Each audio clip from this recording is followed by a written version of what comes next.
Halo, nama saya Untung Unsong, orang Korea yang trading saham Indonesia. Melalui Ginseng Cari Duit disampaikan apa yang saya pelajari di dunia trading. Oke, di sini diperkenalkan konten dari Korea lagi.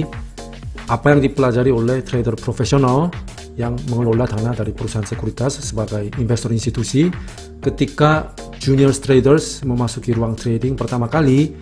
Sebelum mulai trading, apa yang mereka pelajari dari senior traders. Kalian ingat video lama tahun 2021 yang trader legendary di Korea diinterview oleh Julius Chun ini. Sebenarnya Julius Chun juga mantan professional trader jual beli futures and options. Dia mengelola dana punya Kium Sekuritas dan KTB Sekuritas. KTB, KTB juga lumayan gede di Korea. Apa itu futures and options? Nah, direkomendasikan nonton film Rogue Trader. Film ini menceritakan kisah nyata seorang trader futures and options yang membangkrutkan Bank Barings dan dia masuk penjara. Anyway, konten ini ringkasan dan terjemahan dari video Julius Chun di channel Bulio berjudul 3 hal yang dipelajari di ruang trading ketika Anda memasuki ruang trading di perusahaan sekuritas ya di Korea. Nah, link ke video asli ini tercantum dalam deskripsi di bawah, tapi tidak ada subtitle bahasa Inggris seperti biasa. Nah, walaupun Chun dulu seorang trader sukses dengan gaji tahunan sampai sebesar 3-4 miliar dalam rupiah di perusahaan sekuritas, tapi dia resign pada tahun 2015 untuk mengejar impian bisnisnya. Dia mendirikan sebuah perusahaan robo-advisor yang menyesuaikan portofolio masing-masing individu retail dengan sistem robot. Dan sekarang menjadi perusahaan robo-advisor terkenal di Korea juga, namanya Bulio. Oke, di sini ada sekumpulan uang rupiah.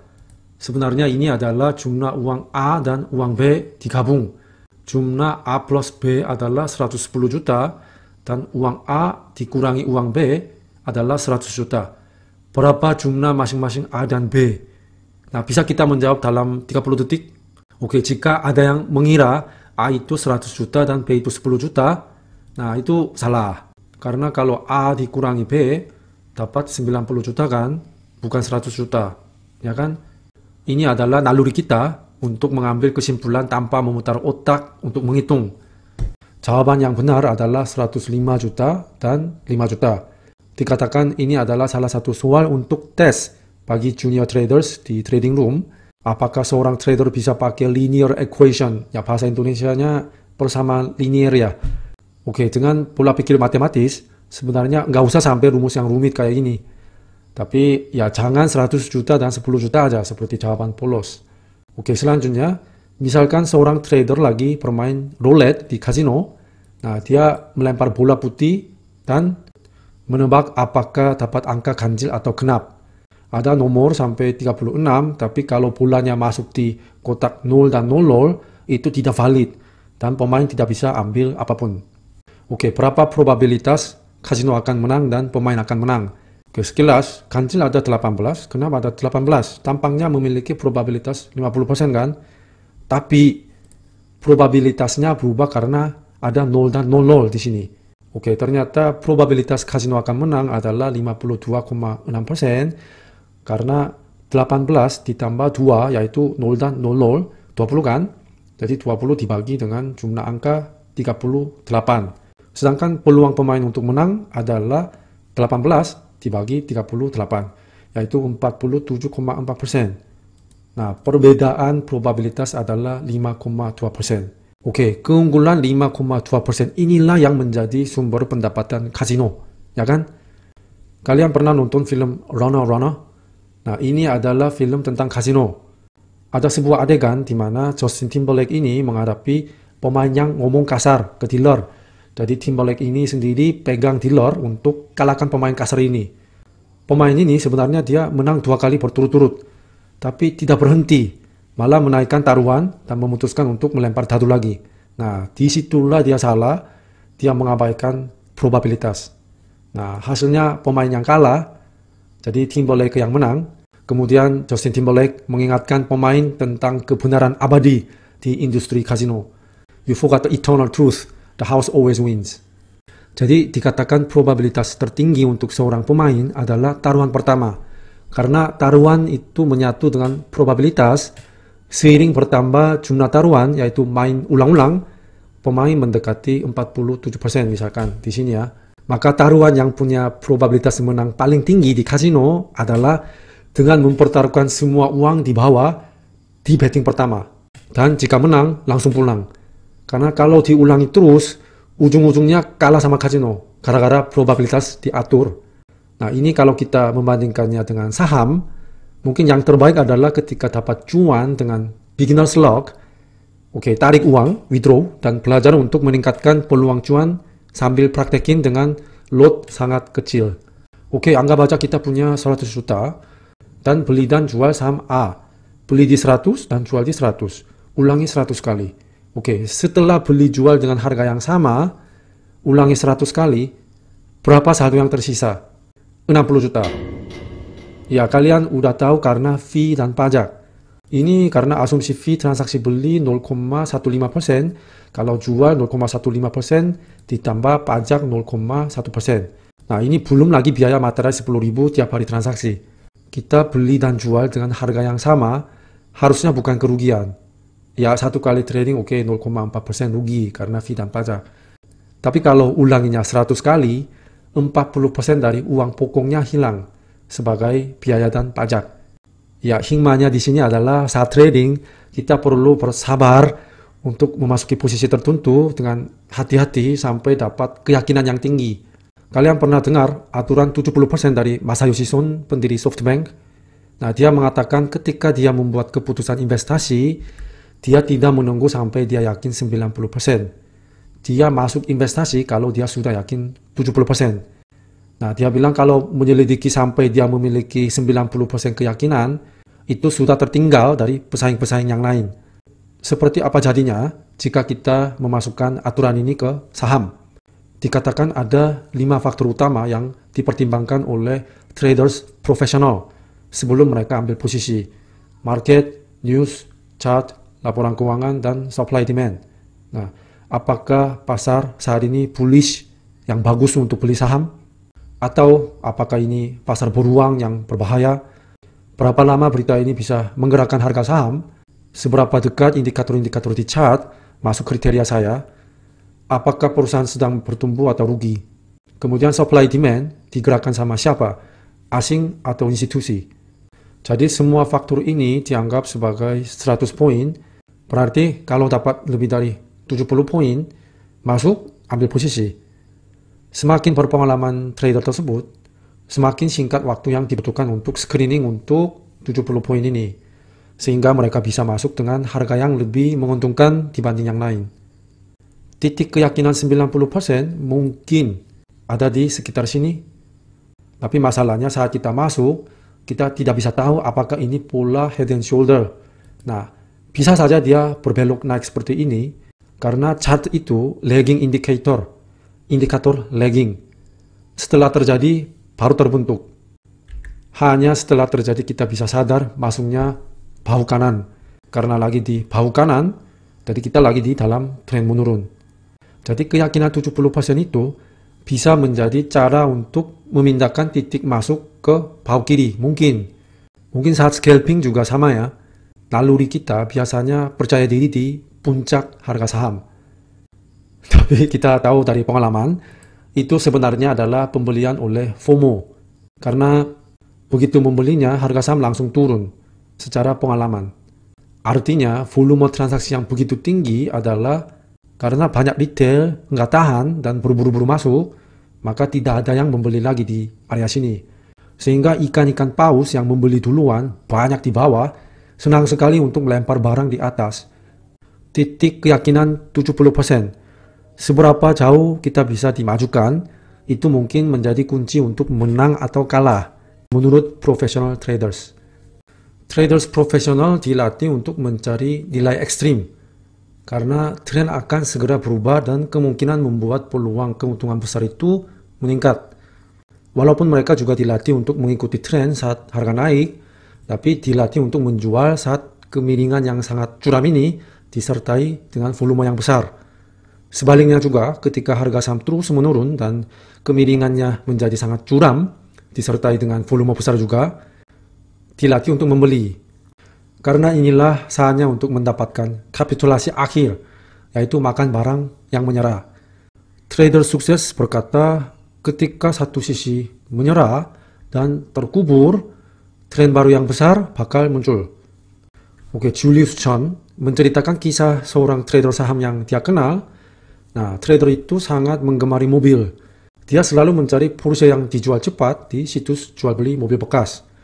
Di daerah mana saja, bahkan provinsi yang jauh, kalau ada yang jual cepat Porsche, dia datang membawa uang tunai. Tapi anehnya sering terjadi adalah penjual yang BU jual cepat ini seorang pria muda.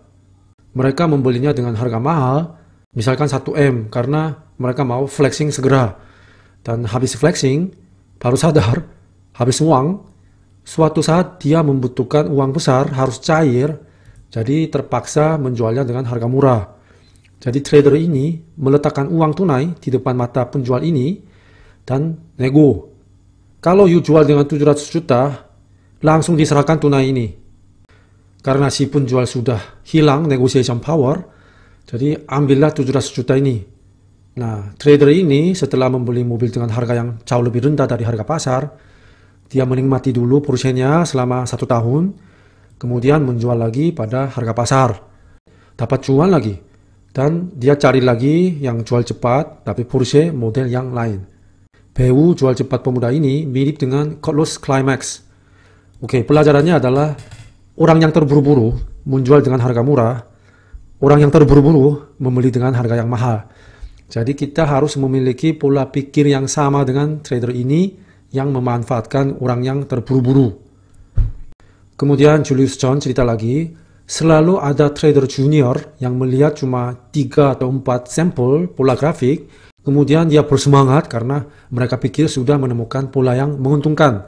Tapi Chen bilang, agar sebuah pola atau pattern memiliki signifikansi secara statistik, Anda harus memiliki setidaknya 100 sampel.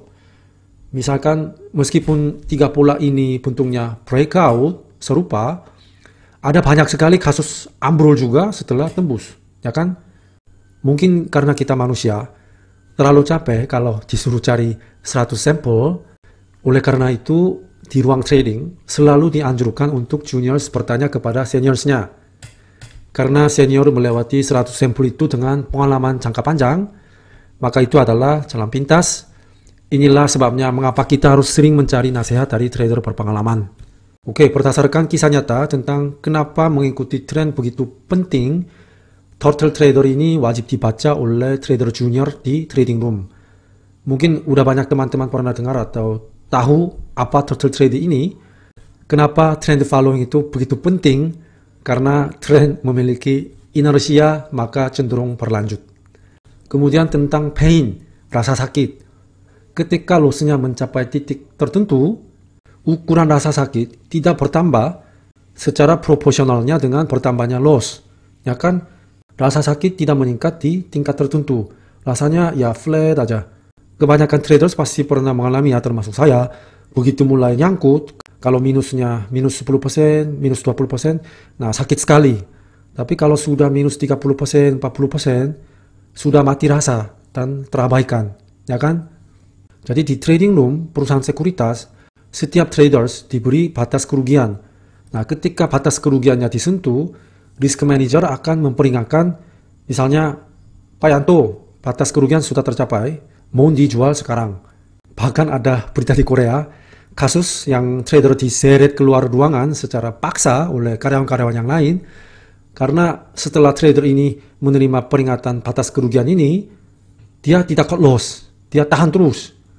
Kalau traders di perusahaan sekuritas, itu sudah disistematisasi oleh risk management team untuk menghentikan kerugian secara paksa ketika mencapai batas kerugian. Kalau dia tidak cut loss, dia berisiko dipecat. Jadi dia tidak punya pilihan selain cut loss. Nah, kalau kita, traders individu biasa, satu-satunya yang bisa memaksakan cut loss itu, kita diri sendiri kan.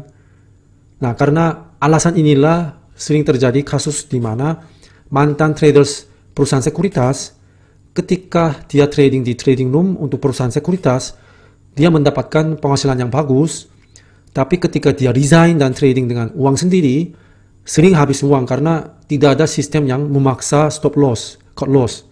Jadi mereka kena denial, walaupun dia membuat prinsip sendiri, dia tidak ikut. Oke, terakhir. ujung-ujungnya psikologi, mental. Nah, menurut Julius Chen di dunia professional traders juga, yang sukses cuman segini. Kemudian yang survive segini. Karena mereka punya teknik terasa. Dan kebanyakan traders gagal karena gagal kontrol emosi dan psikologi. Oke, di contoh FOMO tadi ya. Karena gagal kontrol FOMO, cari kita klik secara tidak sadar di area sini. Tapi habis beli, turun, sakit. Tapi ini kan scalping, jadi harus disiplin.